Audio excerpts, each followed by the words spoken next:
Hi అండి. Welcome to అదిరేటు రుచులు. Summer వచ్చేసింది కదా! మామిడికాయల సీజన్ కూడా మొదలైపోయింది. మామిడికాయలతోటి రకరకాల పచ్చళ్ళు పెడుతూ ఉంటాము.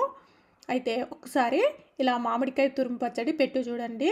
చాలా రుచిగా ఉంటుంది. వేడి వేడి అన్నంలోకి నెయ్యి వేసుకొని పచ్చడి వేసుకొని తింటే అద్దిరిపోతుందంటే ఎప్పుడు చెయ్యని వారైనా పర్ఫెక్ట్గా చేసుకునే విధంగా ఈజీగా పచ్చడి రంగు రుచి మారకుండా ఎలా తయారు చేసుకోవాలో చూపించబోతున్నాను. ముందుగా నేను ఇక్కడ 3 మీడియం సైజు మామిడికాయలు తీసుకున్నాను. పచ్చడికి మామిడికాయలు ఎప్పుడు పుల్లగానే ఉండాలి. పుల్లగా ఉంటేనే టేస్ట్ చాలా బాగుంటుంది. ఈ మామిడికాయలను వాటర్లో కొంచెం సాల్ట్ వేసుకొని మామిడికాయలను మంచిగా శుభ్రం చేసుకోవాలి. శుభ్రం చేసుకున్న తర్వాత ఈ మామిడికాయలను పొడిగుడ్డతోటి తడి అనేది లేకుండా తుడుచుకోవాలి. తడి అస్సలు ఉండకూడదండి. తడి ఉంటే పచ్చడి తొందరగా పాడవుతుంది, నిల్వ ఉండదు అస్సలు.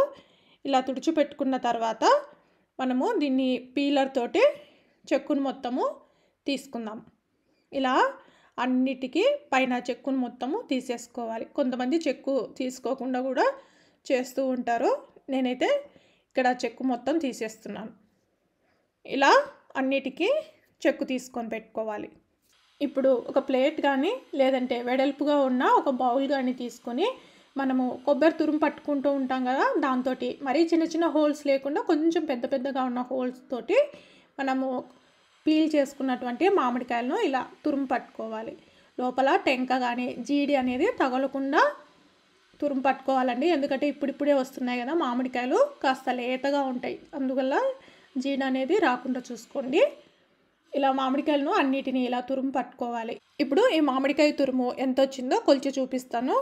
నాకు ఈ బౌల్ తోటి 2.25 కప్పు వరకు మామిడి తురుము వచ్చిందండి.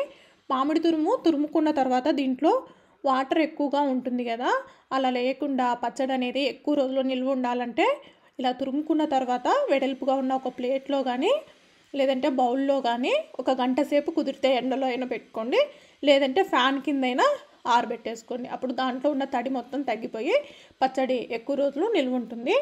ఇప్పుడు పచ్చడిలోకి మెంతి ఆవ పొడిని తయారు చేసుకుందాం. ముందుగా స్టవ్ ఆన్ చేసుకొని ప్యాన్ పెట్టేసుకొని 1 స్పూన్ మెంతులు వేసుకొని మెంతుల్ని దోరగా వేయించుకోవాలి. మెంతులు కాస్త వేగిన తర్వాత మనం ఇక్కడ 1 స్పూన్ మెంతులు తీసుకున్నాం కదా, కాబట్టి ఇక్కడ 2 స్పూన్ల ఆవాలు వేసుకోవాలి. మెంతులు చేదు ఎక్కువగా ఉంటాయి కాబట్టి 1 స్పూన్ తీసుకున్నాం. 1 స్పూన్ మెంతులకి 2 స్పూన్ల ఆవాలు వేసుకోండి, కరెక్ట్గా సరిపోతుంది.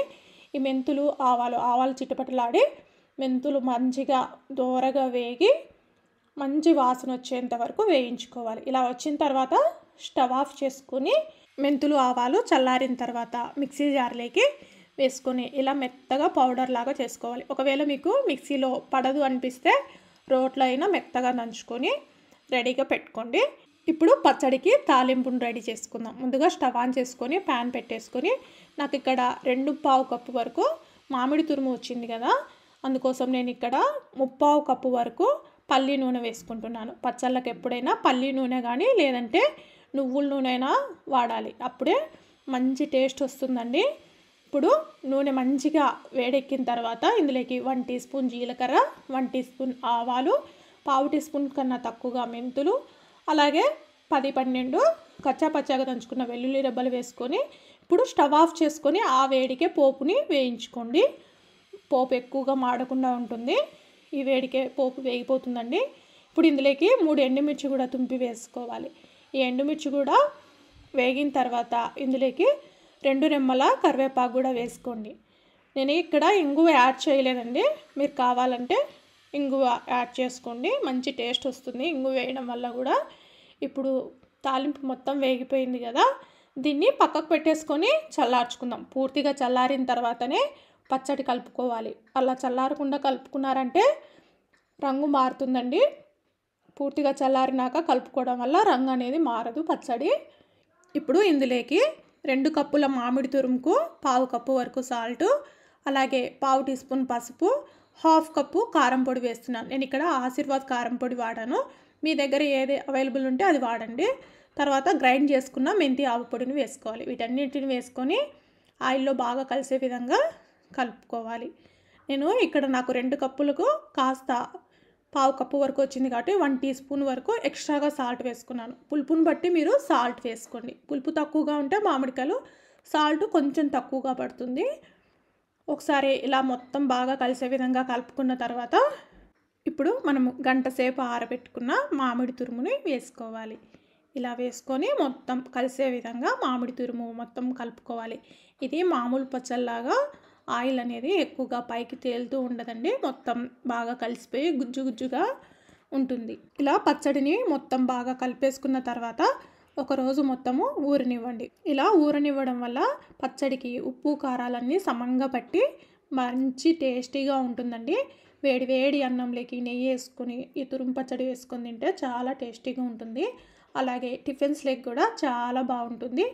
ఇలా పర్ఫెక్ట్ కొలతలతోటి చేసి పెట్టుకున్నారంటే 6 నెలల పాటు ఫ్రెష్గా ఉంటుందండి. రంగు రుచి మారకుండా ఇదే కొలతలతోటి ఎంత క్వాంటిటీ అయినా చేసి పెట్టుకోవచ్చు. ఇలా చేసి పెట్టుకున్న పచ్చడిని ఒక గాజు సీసాలో కానీ లేదంటే జాడీలో కానీ స్టోర్ చేసుకోండి.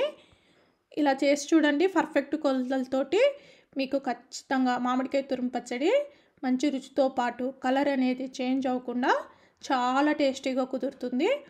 మీరు ట్రై చేసి ఎలా వచ్చిందో కామెంట్ చేసి చెప్పండి. మీకు కనుక రెసిపీస్ నచ్చినట్లయితే లైక్ చేయండి, షేర్ చేయండి, అలాగే కామెంట్ చేయండి. మరిన్ని రెసిపీస్ కోసం అదిరేటి రుచులు ఛానల్ని సబ్స్క్రైబ్ చేసుకోండి. Thank you everyone.